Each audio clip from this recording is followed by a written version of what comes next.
Hey everyone, welcome to a special live stream this Monday afternoon, October 20th. We are talking about a constitutional amendment that is on the ballot for Washington state voters this election.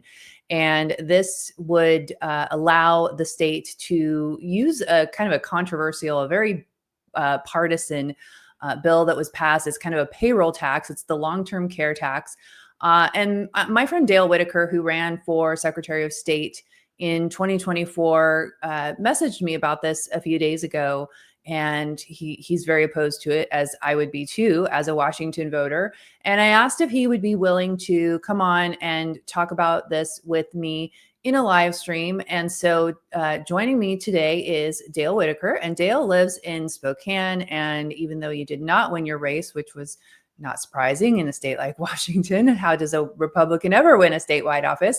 But I know you're very involved in, I don't know exactly how much of the party you're involved with anymore, but I know you're very engaged in government and politics and being an activist and alerting voters. So I really appreciate you being willing to talk about this today. I hope a lot of citizens are able to see this, and maybe we can answer some questions and clarify what this means. One of the things that, and you and I talk about this a lot, is sort of the bipartisan nature of the way things work in Washington and how frustrating that is for conservatives when you have the Republican leadership in the legislature that is pushing something like this.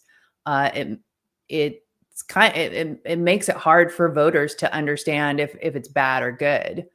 And I think that that's one of the biggest problems that I see with this. I mean, amongst, aside from the details of it, is the optics.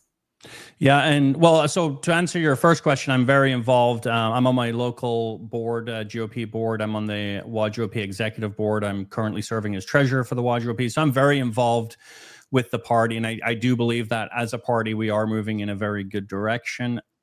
But to answer the second part of this is in terms of the bipartisan nature, what you see happening is the left and specifically Bob Ferguson will weaponize the term bipartisan, even if it means only one Republican has voted on a bill. And we saw this happen earlier in the year, where he was in a press conference and he was basically out and out lying, saying that, oh, this was a bipartisan bill. I forget specifically which bill he was referencing when he was talking about that. But I'm like, there's like 2 Republicans that voted for that bill. That is not. I think that was the Keep Washington Working Act.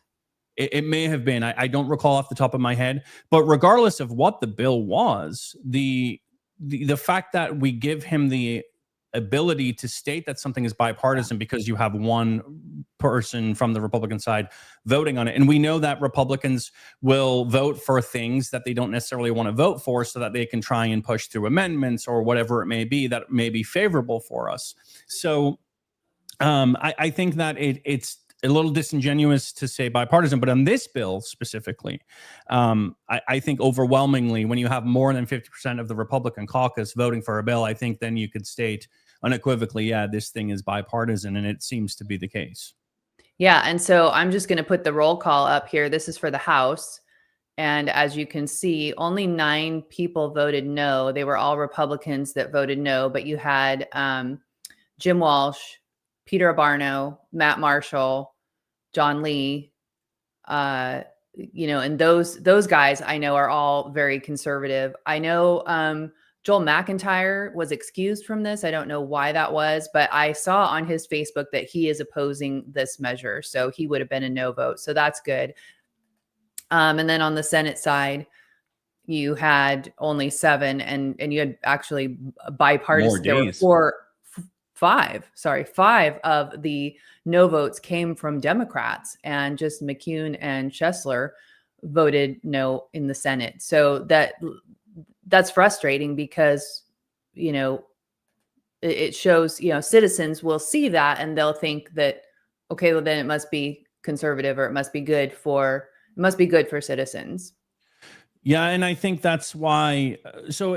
When I tweeted this out, I actually didn't expect it to get as much traction as it did. It got like 66K impressions. And in fact, a lot of the responses you'll see in there's like, yeah, this confused me. I didn't know. So this is good to know. Thank you. Right.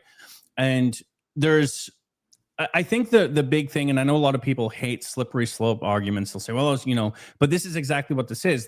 We're not talking about just passing a law or whatever it may be. We are now talking about amending the Washington State Constitution to allow for them to invest these funds into riskier projects, essentially. I mean, it's like, it could be anything, right? So the question becomes, do the Washington State citizens really trust that the government are going to steward these funds accordingly? And the reality is that this is just them trying to hot fix a program that no one wanted in the first place, that is very wildly unpopular. And because they cannot sustain the program with the funds coming in, their solution is to amend the Constitution so that they can invest the funds and try to yield a higher return so that the fund is sustainable. Well, I'm sorry, but if the fund itself is not self-sustaining, then you got to fix the program. Don't use a constitutional amendment to do that, because you guys passed a program that most people did not want. You guys had to put this on twice, and unfortunately we didn't recall it in the initiative process, but they've done this twice now, and it doesn't do anything. I mean, the program is so fundamentally flawed and has been since its conception that it just makes no sense. So why would we then turn around and say, as a constituency, yeah, we're going to let you guys now invest the funds that you do have, the little funds that you do have, into riskier assets so that you can try to salvage the crappy fund? That just doesn't make sense to me. Yeah. Let's backtrack just a little bit and talk about this policy that's not very popular, so people understand what we're talking about. When this passed, it was kind of people refer to it as a payroll tax, which it is. It comes out of your paycheck. It is called the Long-Term Services and Supports Trust Act, so LTSS for short. It was passed in 2019.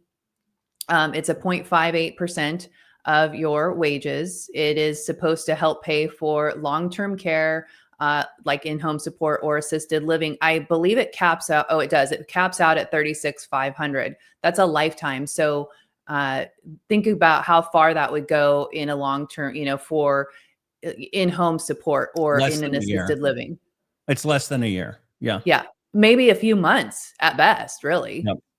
Depending on the level of care. And then if you move out of Washington, which we know a lot of conservatives are, you lose all that. You don't take it with you. So it's gone. And then you have to pay into it for 10 years to qualify. So if you're close to retirement, you're going to lose all of that.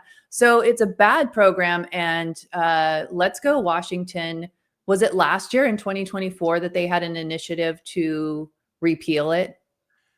If last year was a blur for me, so I'm not quite sure if it was last year or the year before, but yeah, they did have an initiative to repeal. I think it might've been last year, and unfortunately that did not pass. And I think a big part of the reason why it didn't pass is because of what was written in the voters pamphlet. And a lot of times these initiatives are very confusing and very misleading, and voters don't actually understand what they're voting for or against. And so I think it was like 55% voted no on the initiative. So it was not adopted. But go ahead. And I would actually go one step further. That could be the case and is the case, obviously, as we've seen. But I actually also think that there's also an element here where most people, even Republicans, are actually for social welfare programs that they believe would be a huge benefit. Maybe you're a very fiscal conservative who doesn't have the funds to take care of grandma, and you saw grandma struggle through, the end of her life cycle, and suddenly you're like, well, this would have been nice if grandma had had this at the time, right? So you have a good heart about it, and you think, hey, this would actually be good for people who don't have huge nest eggs and maybe have worked blue collar jobs their entire life, right? And just don't really have huge retirements to rely on. And I think that people have good hearts in general and maybe didn't want to see this go away, but they don't also fully, like you said, because of confusing language, because that the program it's not really well known how the program works. People just go, oh yeah, this is a good thing. And then they vote to keep it, or they vote to pass it. And the problem there is that this program specifically has been an absolute disaster since they drafted the first bill. I mean, it's just been awful. Do you know anyone who, well, you have to pay into it for 10 years to be able to take advantage of it. So nobody, I think it just started in 2023 or 2024. 23. And there was a short window of time that they allowed people to opt out, but you had to have your own long-term care policy to be able to opt out of this. And then I think after, it was right before we moved. So I think it was like December 2022 was like the deadline for opting out. And fortunately, it wasn't something we were going to have to deal with. But one of the questions I had, and when I was searching, it was unclear, and I don't know if you have an answer. If an illegal immigrant, let's say somebody who has refugee status, which is allowing them to work in Washington state, and they paid into this for 10 years, would they be eligible to receive these funds? Do you have to be a citizen? Yeah. No, you don't have to. I don't think this is predicated on being a citizen. It's predicated specifically if you've paid into the fund and if you live in the state of Washington when you retire. That's my understanding. So that would have no bearing on it. And I mean, I guess you could make the argument, and I certainly wouldn't, but I think the argument would be, well, they paid into it for 10 years, so why shouldn't they be eligible, right? Yeah. And I think that's probably a good argument to make. Now, you and I would look at that and go, well, they shouldn't be here in the first place, so that's a different conversation. But the reality is that and one of the things that people don't realize is your employer doesn't pay in unless you have more than 50 employees. So this really falls squarely on the shoulders of the employee, of the person doing the work. And most businesses don't have more than 50 employees. Most small businesses, maybe you'll have 15, 20 max, right? Which is considered a larger small business. Right. So the businesses aren't paying in a portion of this unless you're like Microsoft or Boeing or big corporations. So and that's a large portion of why this is underfunded.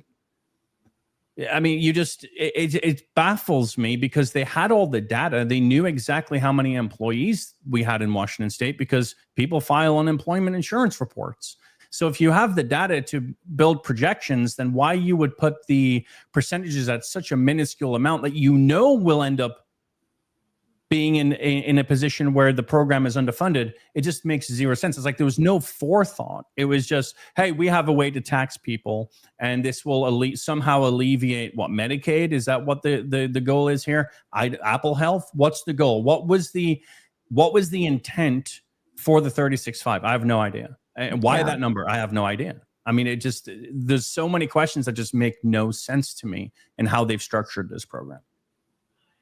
Yeah, I agree with you 100%. It seems like it wasn't well thought out. It's not. I think it's going to be a disaster. I think a lot of people are going to lose their, whatever they pay into it. So this constitutional amendment will, and I'll put up on the screen here. This is what's in your voters pamphlet. You have the argument for and the argument against. And so basically this is going to allow the state to invest it into some like stocks and, can you give us more details about the kind of investing that this amendment would allow? Yeah. So essentially right now the state can invest in bonds and basically guaranteed bonds that have a return from like the US government, treasury bonds, things like that. So they can very stable, very low risk, small reward type of bonds that they can invest in this fund. Now, what they want to do is they want to open this up so that it can be invested in higher risk programs. Now, I think it's important to understand there are other programs. I have like a short list here that we do this with. So the teachers' retirement systems, the public employees' retirement systems, law enforcement and firefighters' retirement systems, the industrial insurance trust funds, so for ESD, are all put into higher risk higher reward, stocks, bonds, whatever, what have you. Now, what's important to understand is in the Constitution, I believe it's Article 12, Section 9 states that the government cannot invest in private equity. They cannot go that route. Now, the issue is that they can have someone that, like a third party firm that they could invest these funds with, who then could, right? So there's always a way around this. Mm-hmm. And again, what I think that the issue comes to here is they're amending the Constitution to fix a broken program.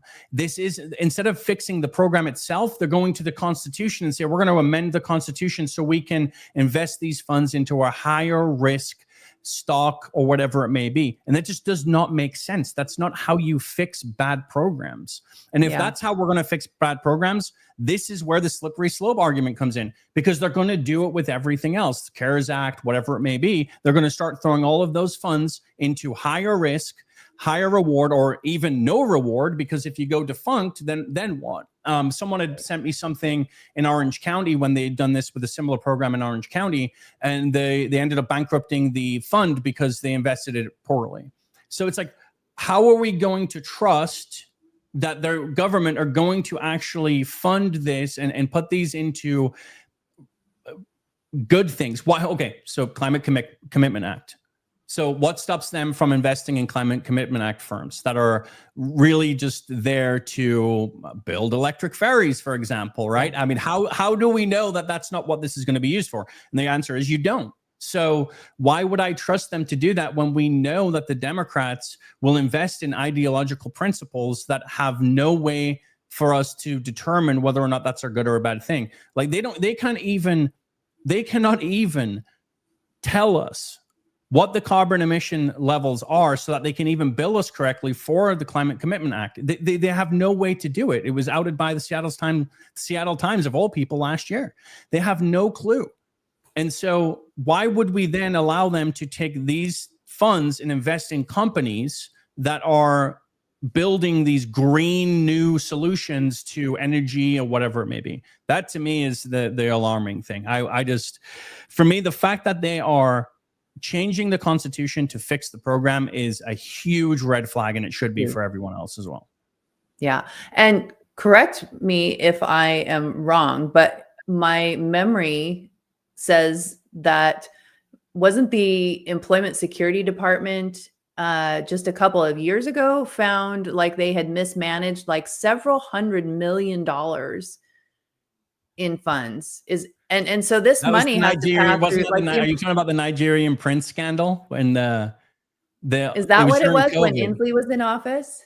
Yeah, so it was during COVID. So when they were just like, hey, here's money for unemployment, what ended up happening was a bunch of the Nigerians were filing unemployment claims, and they were just paying out every claim. It was like there's still like over $1 billion that they can't account for. They say, oh, well, we recovered X amount of, hundreds of millions or whatever it was, billions. But the reality is there's still I think it's like $1 billion. It's like a huge sum of money that will never be recovered because they just paid out unemployment claims. That's a little different because that really didn't have anything to do with the way that they were investing the money. That was the way they were paying the money.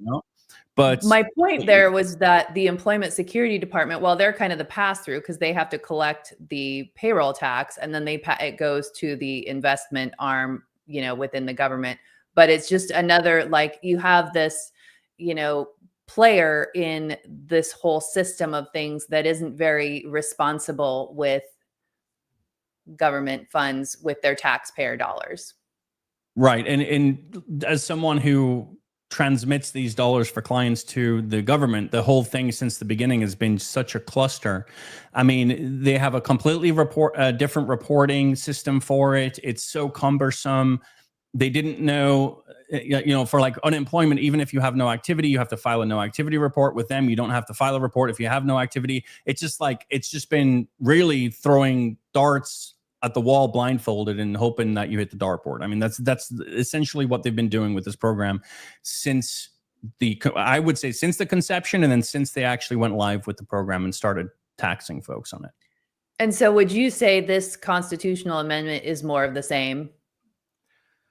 I would say that the constitutional amendment is them trying to make up for a huge, huge gap in funding. They're starting to realize that, hey, the wages aren't there to get us to the funding levels we need to be even in 10 years, right? Because again, Right. you're going to pay in for 10 years before you're even eligible. So, and then there's going to be folks who've paid in for 5 years, retire, and then therefore aren't eligible because they're not paying in for the 10-year period. So they're not even eligible. So even with those funds, how are you going to say to us with a straight face that this is going to be the solution? The solution is, let's amend the Constitution so we can invest these things in higher yielding stocks, bonds, and so on, higher yield, higher risk, so that we can make the program solvent. That's to me is the big problem. It makes no sense. Yeah. So let's I thought this was a funny comment because Governor Ferguson endorsing it would be all I would need to know as well. And so totally agree with you there, Scott. I wanted to pull up for you guys the, oops, that's not it. Remove. Sorry, playing with. So I thought this was interesting because this is the rebuttals. And so on the top here, we have the rebuttal of the argument for voting for this amendment, which was drafted, I believe, by Senator Hostagawa and Representative Peter Barno. Proponents imply a guaranteed return of billions of dollars over 50 years, but of course that's not guaranteed. This is what I thought was interesting, this highlighted part. In 2008, the State Investment Board lost 26.2%, and in 2022, they lost 12.9%.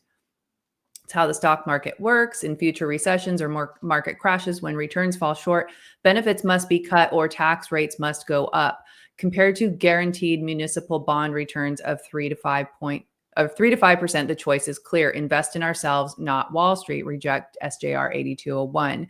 And I won't read the whole for argument, but I highlighted this sentence because this is exactly what we were talking about when we opened the video. Is, they want to like sell it to you with, it's got a bipartisan support. The whole sewer of Olympia endorses this amendment. And that's true, but it's not, that doesn't make it good for the people. And one of the things that I've learned a lot over these last few years, and I think Dale's in the same boat with me, is that a lot of times what happens in Olympia or any other state capital or Washington, D.C. is not necessarily what's good for the people, but what is good for the sewer that is our government. And so I really thought the rebuttal of the for argument made a lot of sense. Why would you do that if your track record is showing such substantial losses of taxpayer monies?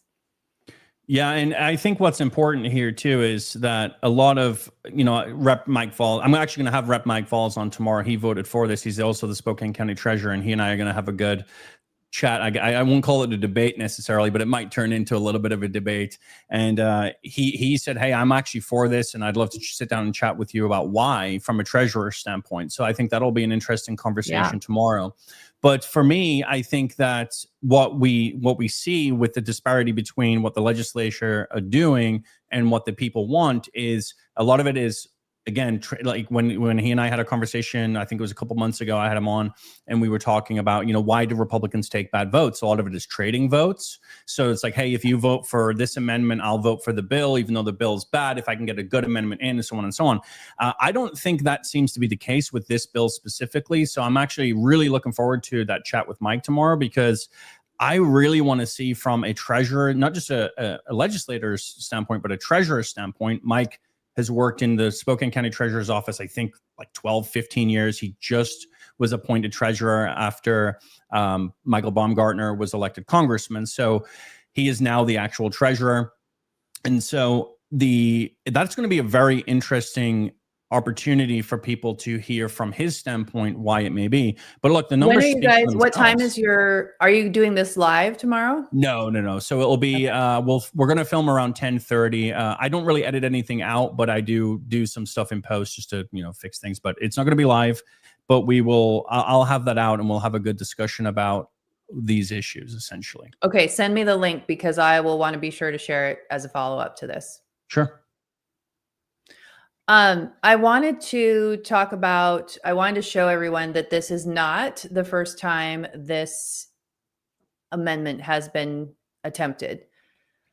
They attempted this in 2020. So the long-term care program was passed through the legislature in 2019. People weren't yet paying into it, but then in 2020, they went to pass this constitutional amendment and it failed. And so I've got sort of a comparison chart here of what's different. In 2020, it was 8212. So, primarily the only difference is just that the fund is underway and the campaign, the voter sentiment is that the supporters are arguing that the people have an awareness about the program now, and so it's a good time to pass this constitutional amendment. When it failed in 2020, it failed at 55% of voters rejected it, which I think was pretty good. And when I looked at the roll call votes for 2020, there was more support for the amendment in the legislature. There were only a couple of people who didn't vote for it. This time, now that the program is underway, there's not as much support for it in the legislature. So I thought that was a good thing. But it's interesting to me that they're bringing this back, and that was one of the things that is in the voters pamphlet for the opposition statement, is that they've tried this and voters rejected it. And so I hope that voters will reject it again, but I just wanted people to see that, this isn't new. So I think that there's an important distinction between what I call the COVID years, 2020, 2021 primarily. And I think what you see in those, when you look at the voting disparities between, why would we reject it in 2020 versus 2025? Is there were way more people sitting at home on their asses, and they had nothing better to do. So when their ballots came in the mail, they actually had the time, or felt like they had more time, to sit down and actually say, okay, what are these things, and do a little bit more research. And now we're back into the full swing of things for the past 2 years in society, where people are back running and gunning. They're taking their kids to sports. They're doing all the things that you would typically do when you're busy, and they don't have as much time to sit down. And because the language is confusing, this leads to them voting in a way that they would otherwise not vote. We saw this last year, even with Let's Go Washington, some of the initiatives with Let's Go Washington, where we had people reaching out going, oh, I was supposed to vote no on that, right? Like, and it's like, yeah, I don't want this thing, but the language is so confusing, and they don't have the time to sit down and look at it. And even with all the marketing efforts from all 39 county GOPs and everything else, people still didn't get the message. So it really is alarming when they do this. They go, okay, well, it didn't pass in 2020. Let's shelve this for a few years. The voters will forget about it, which they do. And then in 2025, we're going to bring this back up, and we'll probably pass it, which they now might. We don't know yet whether we'll know on November 6th, but we don't know right now whether or not this is going to pass. I really hope it does not, personally. Yeah. Well, is there anything else on 8201 that any last thoughts on this? I do want to ask you some general voting questions, election questions. I mean, I would again, I know that the folks that are watching this probably are involved enough, but I think that they really need to spread the message for me. And this is an opinion. So this isn't, there's going to be pros and cons, but I think what you brought up, the argument against it is, look at what they've done with the funds they could invest, and why they think that this will be a good way for them to invest and make this program solvent is beyond me, especially when, again, this was a program that was very wildly unpopular with folks. And you had mentioned earlier, I think it's an important distinction, is when this was coming in, people were rushing to the private market and saying, we're going to get long-term care from private insurers, but you couldn't because the state were coming in, those private insurers were like, well, we're just not going to write any policy for this. And every single insurance company exited the state. They were like, we are not going to cover LTC in Washington state because the state are going to come in, they're going to impose this program, which is going to be crap. And then what they're going to do is the insurance commissioner is going to absolutely destroy our ability to underwrite any policy that makes sense for a decent amount of money that people are going to be willing to pay for. So they just all said, so even though, yes, people flooded and they said, oh, I want to get this long-term care policy in place, they couldn't, because the state had driven them out just by enacting the law. They just by writing the law and having the law passed, the insurance company said, oh, well, we're out of here. And now look where we're at. Now you cannot go and get a private policy if you want one. And now they're trying to jam through a constitutional amendment to fix a crappy program. It just, we just got to, in my opinion, just reject the whole thing. Reject it on its face. Yeah. And, you know, you just look at what's going on in Olympia with all of the budgeting, and, you know, they knew going into 2025 that they would have this shortfall, but I think it's been even worse than they thought. And they're raising taxes, and they're, you know, it's just, I just feel so bad for the citizens that are living under these policies, because, you know, like you said, now you can't even get a private policy in Washington. And this 36.5, that's nothing, you know, it's terrible. And you can't opt out. And if you're 62 and you're deciding you want to retire, but you want to retire to a different state, then you don't get the 36.5, right, even though you've paid in for 25 years. I mean, again, the entire thing since its conception has just been an absolute joke. Yeah. Wow. Well, thank you for, you know, your analysis on that, and really getting into the details on that. Are ballots out yet? I apologize that I don't know that. I just received mine a few days ago, I think on the 18th, around there. So if you haven't received it, you will be receiving one very soon. And are there any statewide initiatives or other, I don't think there's any other constitutional amendments. I didn't know about this one until you texted me, which is surprising, because usually I'm aware of what, you know, stuff like that gets passed through the legislature. Is there anything else that, like, on a statewide level? Or, you know, I don't have my ballot in front of me off the top of my head. I don't believe so. There's some local things. Look, here's the thing. If there are, here's what I would say is, if you are a Republican and you are for common sense policy, and there are any statewide issues, then I would just go to Let's Go Washington and see what they're supporting. Because usually if there's an initiative on there, then you're going to be in alignment with them. Now, for any local things, so we have some local things here for like parks and recreation, new levies, reject every single one. Yeah. We cannot afford, the people in Washington State can no longer afford any additional levies, any additional bonds. And this goes for schools, by the way. Where's all the school funding? Where's all the money going? This is, you know, we have beautiful schools around here. They just rebuilt a whole school over here, and now they're trying to have another bond so that they can pay for more air conditioning units and so on here in Spokane. I'm like, no, reject every single thing that has to do with any more taxation. We're paying like $4.60. Well, not here on the east side, but on the west side, they're up like $4.60 a gallon for gas, where the national average is like $3, $3.20 or something like that. And people have stood scratching their head at the pump going, why is gas so expensive here?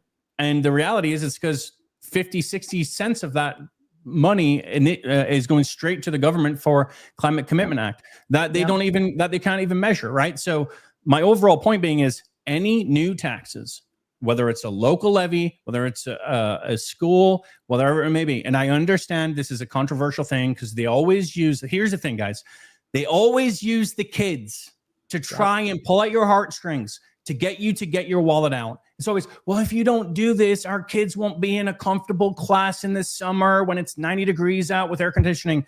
Tough, not tough on the kids. That's unfortunate. But they will find a way to fix those air conditioning units, because the money is there. It's just being misspent. What are our school directors? What's like the average wage for a school director? It's like 300,000, 250,000, something crazy. It's like, and in some of the bigger districts on the west side, it's close to $500,000.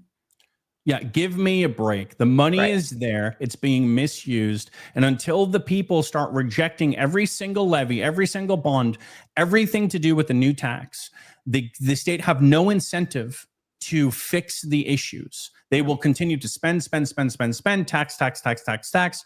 And before you know it, you're going to be like, hey, why am I being taxed when I make $25,000 a year at 50%?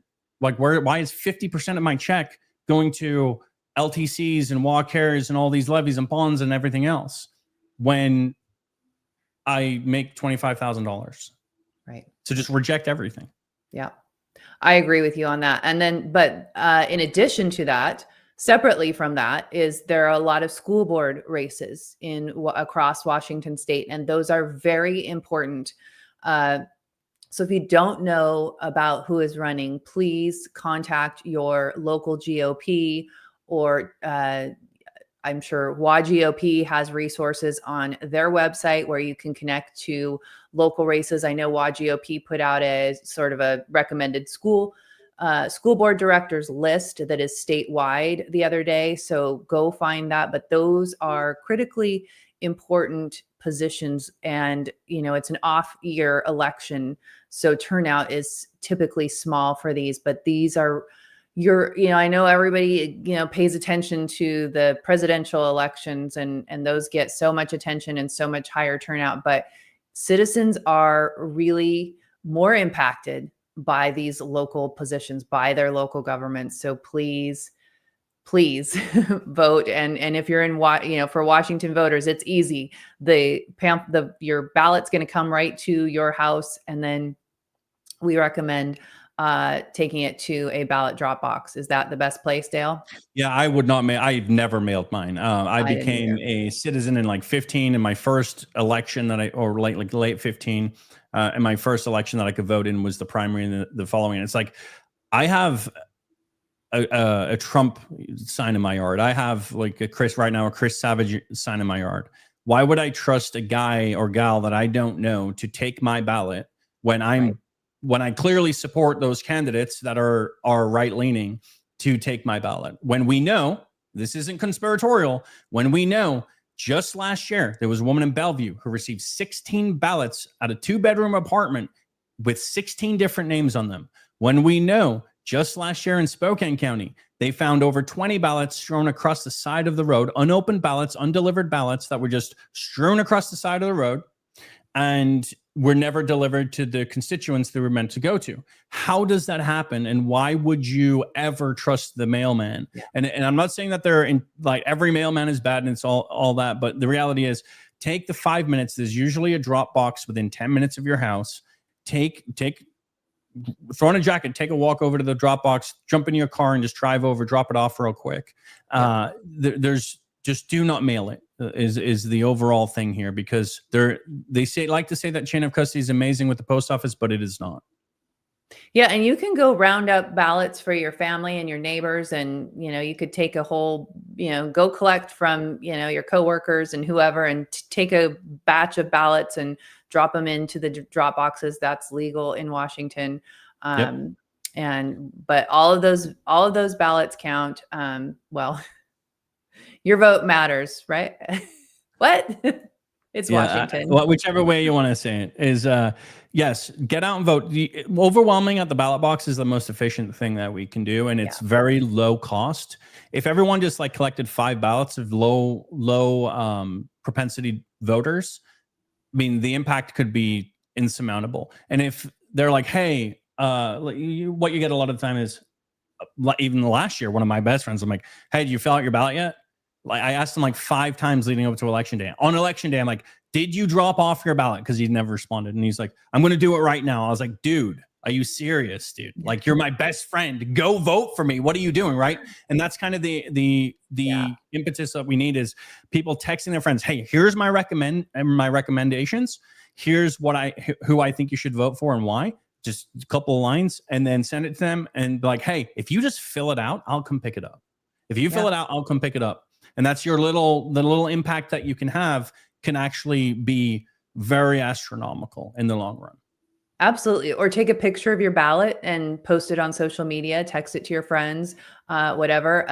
Mega Triumph says there's a drop box at your local city council. That is true. So find that and take your ballots there. One of the things that we often hear comments on our social media is, what's the point in voting? I'm not going to vote until Washington changes their election laws. And if you're never going to vote, Washington is never going to change their election laws. And I think you and I actually, when I interviewed you when you were running, this is something that you and I actually both, we talked about in that interview. But we need, well, Washington, if you want to change the elections, the voting, anything in Washington, you're going to have to vote your way out of it, which means overwhelm the system. And I think these smaller elections are a great time to do that because it's easier to track the votes. Yeah. And the reality is that if we don't get out and vote, even if you think that, so even if your predisposition is, it's not even worth it. Like, I have my ballot sitting there and it's not worth it, whatever. It's like, okay, but here's the thing. What if you're wrong? We have to be willing to say, what if we're wrong? You don't believe you're wrong, but what if you are? Then that vote, you and the 15 other people you know that feel the same way you do, that vote, those 15 votes might actually swing a race. If you just go, just be willing to be wrong. If you're willing to be wrong and you believe that elections are stolen or whatever it may be, if you believe that, just in the back of your mind, think, I could be wrong about this. I don't believe I am, but I could be wrong about this. So I'm going to fill out this ballot and I'm going to mail it in, or I'm going to go drop it off, and I'm going to please drop it off. And I'm going to just cast it, even though I don't think it's really going to make a difference. And then just see, you get enough folks like that who have that mindset to actually cast their ballot. I believe that we'll see really, really big returns, especially on the west side, not necessarily on the east side, because we're predominantly red. But look, even in Spokane, like I'm in the city of Spokane, right in the heart of the city, and we are a blue city in a very red county, and people in the city have the same kind of nihilistic view of voting, and we need to overcome that and just go, look, I could be wrong. I'm just going to cast the darn thing. It takes me 15 minutes. Just go do it. Just go. Go. You have nothing to lose. Yeah. You have nothing to lose. Nothing to lose, everything to gain. What's that? Nothing to lose, but you have everything to gain. So absolutely. Especially with a small race like this. And you made such a great point that it can be just a few points, a few votes that makes the difference between candidates. And so please do your duty and get out there and vote. Thank you, Dale, so much for taking the time to talk about SJR 8201. Please vote no on that constitutional amendment. Any last words? Yeah, get out and vote. Right. I mean, really, just please go vote. If you do not know who to vote for city council because they're nonpartisan, if you don't know who to vote for school board because they're nonpartisan, then reach out to your local GOP or reach out to that one person on the council that you know has a good voting record. Reach out to them and say, hey, who am I voting for? They'll tell you. They want partners on their city council. I mean, right now we're pushing really hard in the third in Spokane to get Chris Savage elected because we want Jonathan Bingle to have more partners on the city council that can vote alongside him and start pushing back against that Dem majority. So just please, if you don't know, don't sit in despair. Reach out to your local GOPs and reach out to your local electeds that you trust because they will give you good voting recommendations. They're not going to be perfect, but they're going to be good enough to where we can start pushing back on the Democrats. Yeah. And you can also, if you're not sure where to look, if you reach out to our team at info@conservativeladiesofamerica.com, we will connect you to someone in your local area that can give you the information to help you fill out your ballot accurately. So go vote. Are we saying vote early, or are you telling people to hold their ballot? Just vote. Whatever vote. You want. My thing is, I feel like a lot of folks will forget about it. If you put it on the seat of your car or whatever, just make sure it gets done. It doesn't matter if it's now or closer to election day. If you want to hold it and closer to election day, perfect. But don't forget. Set a reminder on your phone or something. Just make sure you cast that ballot. Absolutely. If you're going to forget, go do it right now. So thank you, Dale, for joining us today. Everybody in Washington, everybody across the country, if you have an election in your area, please go out and vote. It is your duty as an American. Thanks so much for joining us. Please share the replay of this video far and wide. Let everybody know in Washington about SJR 8201 and to vote no. We will see you guys again next time. Thanks for joining.